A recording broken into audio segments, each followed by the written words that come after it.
लद्दाख में भारत के सामने चीन की कोई चाल सफल नहीं हो रही है। नतीजा, अब वो बैकफुट पर आकर शांति और बातचीत की बात कह रहा है। चीन के दाव को असफल होता देख नेपाल के भी सुर बदलने लगे हैं। अब नेपाल ने भी भारत को बातचीत का प्रस्ताव दिया है। हालांकि नेपाल के इस प्रस्ताव को भारत ने ज्यादा भाव नहीं दिया। नेपाल विदेश सचिव स्तर पर भारत से बातचीत करने की कोशिश कर रहा है, लेकिन किसी भी तरह की बातचीत को लेकर भारत ने अपना रुख साफ कर दिया है। भारत की तरफ से कहा गया है कि नेपाल पहले विश्वास और भरोसे का वातावरण बनाए और बातचीत से पहले आत्मविश्वास की स्थिति पैदा करे।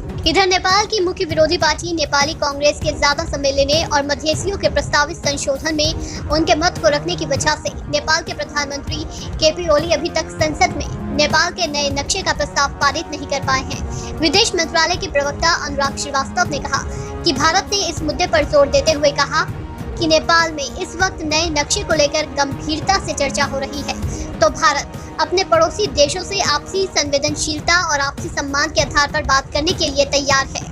नेपाल के बातचीत करने की अपील के सवाल पर अनुराग श्रीवास्तव ने कहा कि दोनों देशों के बीच किसी भी तरह के संवाद की कोई कमी नहीं है। विदेश सचिव हर्ष श्रृंगला 2 बार नेपाल के राजदूत नीलंबर आचार्य से मुलाकात कर चुके हैं। नेपाली कांग्रेस की केंद्रीय वर्किंग कमेटी आने वाले शनिवार संशोधित मानचित्र पर बातचीत करने के लिए बैठक करेगी। हालांकि नेपाली कांग्रेस इस नए मानचित्र का समर्थन करती है। हालांकि भारत ने अपने एक बयान में कहा है कि कोविड-19 जैसी महामारी में भी भारत ने नेपाल को जरूरी सेवाओं जैसे दवाइयों का व्यापार नहीं रोका है। पर नेपाल को भी ये समझ में आने लगा है कि चीन के उकसावे में आकर भारत के खिलाफ खड़ा होना उसके लिए कितना महंगा साबित हो सकता है। हालांकि वो भारत से बातचीत की पेशकश तो कर रहा है, लेकिन भारत किसी जल्दबाजी में नहीं है। भारत पहले नेपाल के हद को समझने में लगा हुआ है।